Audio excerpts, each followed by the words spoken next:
Many comic book collectors and historians believe the golden age of comics began with the first appearance of Superman, cover dated June 1938. Today we're going to take an in-depth look at all the comics on the newsstand with a cover date of June 1938 and start a monthly series where we're going to analyze the rarity of these books and their collectible value in all conditions. So starting with month number 1, June 1938, we see that there were 18 different comics on the newsstands with that cover date, various publishers. By far, the most valuable, important comic of the month is Action Comics number 1. It is the 4th series from DC being published at the moment, and it's their latest series. Looking at the CGC census for graded copies, we will see there is 63 copies. This is by far way higher than any other comic from that month.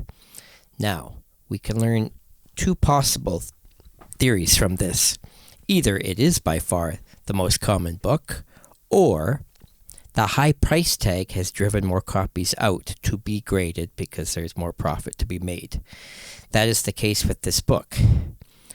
By far, we can see by looking at the Overstreet Price Guide values that a low-grade copy graded 2.0 is worth $170,000.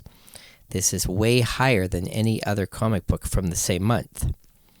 We could generally speak and say that these comics are all roughly the same rarity, but the high demand and historical importance of the first appearance of Superman has driven the price way higher than any of the other books.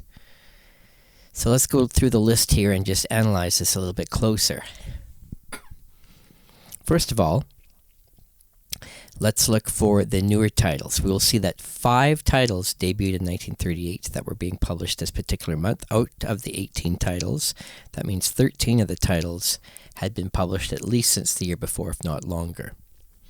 If we look at the CGC census, we will see that Action Comics number 1 has a total of 63 copies graded in total. In 3 of them, in fact, even grade 9.0 or higher. These are true high-grade copies. This includes raw and universal and restored copies. What I wanted to do is get an idea of how many copies really are actually out there. Looking at high-grade books in general, Crackerjack Funnies, number 1 from Western, also came out this month. There are 4 high-grade copies. This is the highest of any comic released that month. And in fact, there is a 9.8 graded copy of this book. That is the only issue this month that has a copy grading that high. We'll see that Action Comics number 1 has 3 high-grade copies. Circus number 1 has 2 high-grade copies. Mickey Mouse Magazine has 3 high-grade copies. And there's 1 high-grade copy each of Detective Comics 16 and New Adventure Comics 27. Note how many of the other comics have 0 high-grade copies. Now, we don't know for certain that no copies exist, but the CG census has been around for over 15 years, and usually key books, rare books, and valuable books will get graded to some point. So if they are out there, the odds are that they would have had at least 1 copy graded by now, but that is just not the case here. And if we look at the grading of all copies, low and high grade combined, we'll find that even 4 out of the 18 comics on the list have 0 copies graded. So let's see what those titles are. Feature Funnies number 9, Popular Comics number 29, The Funnies number 21, and Tip Top Comics number 26. Now, none of these 4 feature superheroes. You could say that none of these are major key books. Therefore, there's no high demand for these books to get graded. But the simple fact is, even in low grade, and even with their price tag value, there is not a single copy graded, low grade, mid grade, or high grade of these books. These books are extremely rare in general, and I challenge you to go out and find a copy. These books are not impossible to find, but again, we're talking about comics from 1938. They just were not saved. They were destroyed over the decades, and it took decades before people realized that these books had any value. Now these comics are 80 years old.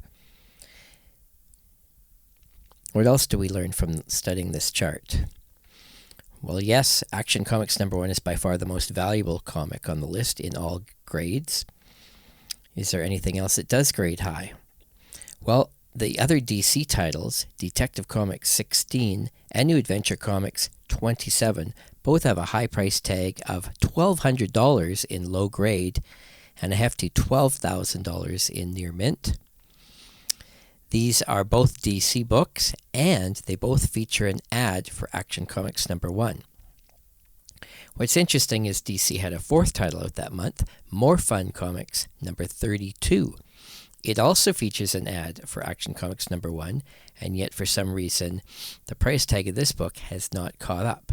This may be due to the fact that on the CGC census, it appears to be way more common. Therefore, it only has a $207 price in low grade, $3,100 in near mint. That's quite a drastic price difference, though. What else do we learn from this chart? Well, we see some of the books actually have very low price tags. Famous Funnies #47 from Eastern Color and Tip Top Comics #26 from United Features both have a price guide value of $39 in low grade, and are both in the $520 range mark for near mint. That makes these the cheapest and most affordable books to collect from this particular month. Quite affordable for sure, considering that there are comics that are being published this year that have higher price tags almost instantly than these 80-year-old comics have. What else do we learn? This is the first month of the golden age of comics, yet over 300 monthly comics had already been released prior to this month. Some people will call that the end of the platinum age. We could debate that it is early or proto-golden age, as the first comic books in the modern format started in 1933. So by the time Action Comics #1 comes out, we've had this modern comic book format for already 5 years or half a decade. What else do we learn? Eastern Color, Famous Funnies #47, was the oldest and longest running comic series at this time.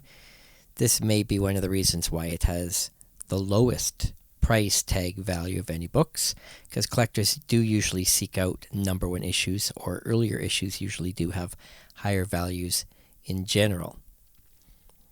We're going to continue this series each month to go through and learn the entire history of the golden age of comic books and do an analysis of this. We hope this will be quite intriguing as we learn about the rarity, the history, and the value of all of these early golden age books.